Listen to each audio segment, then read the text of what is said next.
There are some other factors which are equally important, which I have experienced it and used it. So I thought I'll just cover them because I can show you some examples of how these factors are important. So these are additional factors that we plan to build, and these are something that helps to make game richer. First one is a good game maintains uncertainty of the outcome at both micro and macro level. Macro level, you saw that graph that I showed you, and at micro level, whatever happens per move, every move some uncertainty is there. So it should have both. That's one. Okay. Once you have uncertainty, it would mean that there are choices and a freedom to choose. These are conditions for uncertainty. Next one is, good games have qualities that motivate players to play it again and again. I've been stressing on repeat play quite often earlier. So if it brings back the player and he wants to play it one more time like that, then it's a good game. Okay? And few conditions must be fulfilled in order to do that. One is that a game must allow a player to excel. So a game should permit an active role for a player to improve his performance as he goes on playing. That's very important. And that performance can go up to being excellent in the game. That's what we call a champion's master. So, okay. Then the game has to be fair. That is minimum condition for it to be a repeat game.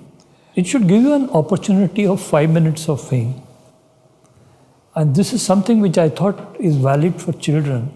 I'll show you videos of how grown-ups are interested. They also want that 5 minutes of fame. Okay. You can see these are all grown-ups. These are all after the game design thing. You can see how he's happy because he won. So he wants to show off. So the good games are always playful and fun. They can be serious fun also, like chess. Chess is a very serious one. Party games are just pure fun. But a good game allows a player to become master it. And that's the reason why some people are called the champions and things like that. And that is where three influencers come into picture. You cannot master a game unless you are either good at thinking, or you're good at skill, or you're good at knowledge or memory. These are the three things. There may be more, but this is something which I have identified over a period. Okay. Good games offer choices and options to choose and a freedom to choose. Good games allow players to deploy strategies. Okay. And when I say strategies, it means not what happens in his turn now, but his ability to plan what he's likely to do in the next 3 or 4 moves, which creates a strategy. Strategy is sort of developed over a period. Okay. So it should be there before the starting, during the starting, mid-game, as well as end-game. And you could see this happen in cricket before the cricket starts. There are always a choice of team involved. Okay. Then during start, there is again a strategy involved. Then during mid-game, you need a strategy, and during end-game, you need a strategy. So you need a strategy to be deployed throughout. Now, it doesn't mean all games will have strategy at all these levels, but some games have, some games don't. Good gameplay gives player a complete or at least substantial control over his fate during the entire session. If I'm not able to control my fate, then it's not a good game. And this is exactly what happens with Snakes and Ladders. I can't control my fate. There's nothing I can do. So it's not a good game at all. Okay? In fact, it's not even a game, but if you consider it as a game, it's not a good game. Now let's go to a desirable quality. Good games allow interaction between players through the devices used or independent of devices. Now this is very important. I'll show you a video of that. And second is, good games allow players to socially interact with each other. And I'll tell you how it makes sense and how it's important even in digital games. Okay? So,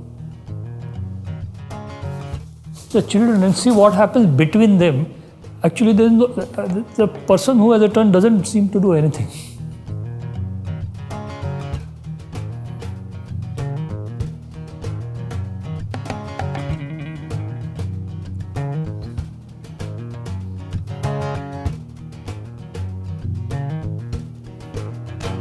That slightly older fellow is the designer, Chinmay. These were the first games which Fun School bought, all the games.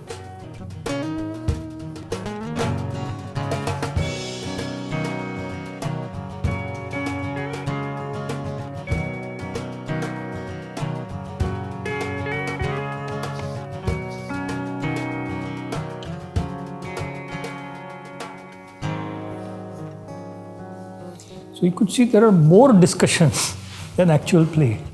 There's very little play in this, and this is what happens with when you play also. I mean, children seem to kind of discuss, and that's an essential part of the game. You should promote that kind of.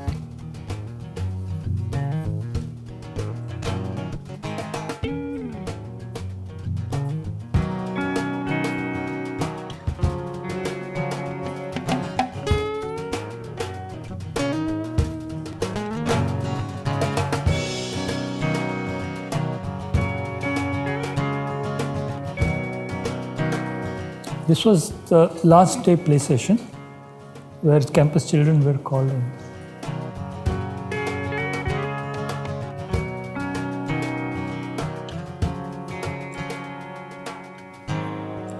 Now I'll show you another play session which is played by grown-ups, and none of them had intention to play.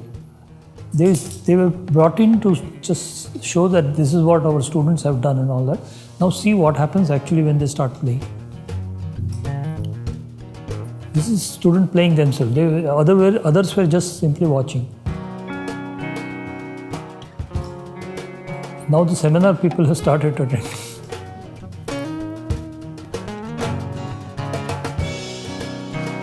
This is that blindfolded game. It's very interesting.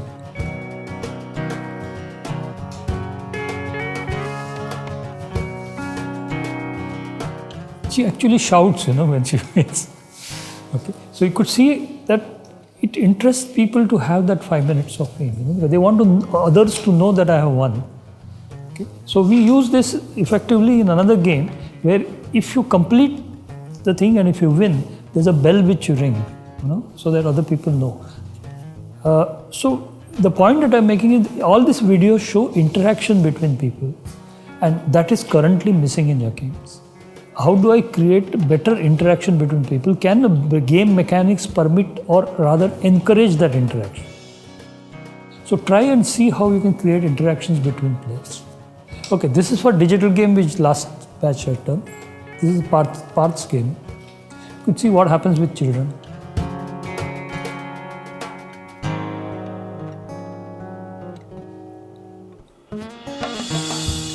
So you could see, there's a lot of shouting going on. You could see how participation should lead to not only interaction, but one person finally winning it. And it's not the same person winning again and again. If it's a fair chance, the other persons will also win.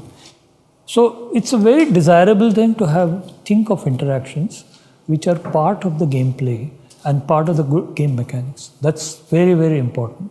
And these are two kinds of interactions that happen through the game and interactions that happen across players. Both are important. Another desirable feature is the games becoming age specific. It's important particularly for children's games to make them age specific, but it's also important for grown-ups. For instance, those games which older people play, the adult will not play. They're different kind of games. So it's important to make age specific games. It's also possible to design a game which is played by different age group with different game mechanics, which is quite nice because the same infrastructure is used differently. And this is also useful for complex games because complex games are not easy to learn. It takes a lot of effort to learn them. So you create a progressive level of difficulties. You can learn first level, second level, third level. And this is exactly how people learn chess. Initially they start with very simple things, and over a period they understand the complexity of it. Another preferable thing that games should preferably be easy to learn. This is not a necessary condition. Some games are complex and they require a lot of time, but if they are easy to learn, there are contexts in which they are useful. For instance, in parties and casual picnics and things like that, nobody wants to spend time learning a new game, so they want to learn it quickly. So create a very learning friendly level in game. The game allows players to control the pace of the game itself. If they want to make it faster, let them allow some changes in the game mechanic, make a flexible game mechanic by which they can make it faster, slower, depending on what their age is. Game should be competition friendly. It's a preferable thing. It's not that all games are. That allows the game to become marketable, because you hold competitions and that many people buy it and all that. So, and a lot of people practice. And it becomes engaging to the spectator. That's a quality worth having. Okay, it's a preferable quality. Squash became popular after they created that glass box. Before that, squash was not known much, because it couldn't have been projected on. But suddenly, spectator got involved in it. Now, the relationship between competitor and spectators we could see in Kabaddi. Kabaddi was not a known game at all. It became so popular only because now it's a TV-friendly game, with all the colors and things like that. And also, some rules have been changed. They have a fixed time duration. Once they become spectator-friendly, you see competitions being held. So, these two are related to each other. So, making that is a good possibility. Last thing is, it is through games allow people to make personal development and also allow personality development. You could see leaders coming up in their playtesting. They take over, they start teaching others, and that's a good quality. The game is permitting somebody to take lead, and he is likely to become a leader in future. Okay? And this is an advantage that games have. They kind of bring up leaders during the game process itself. And it should allow personal development. That is, of course, for educational game, it's an essential kind of thing. But even for entertainment game, personal development can come in skill, it can come in understanding strategies, and it will also be knowledge. So that ends almost everything that we have done so far. And that sort of ends the lecture sessions. Now, initiative is completely with you. You have to take over and show how good you are as a game designer. Yeah? You're close to it, but still you're not crossed that border.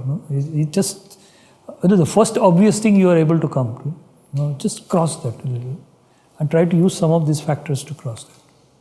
Okay.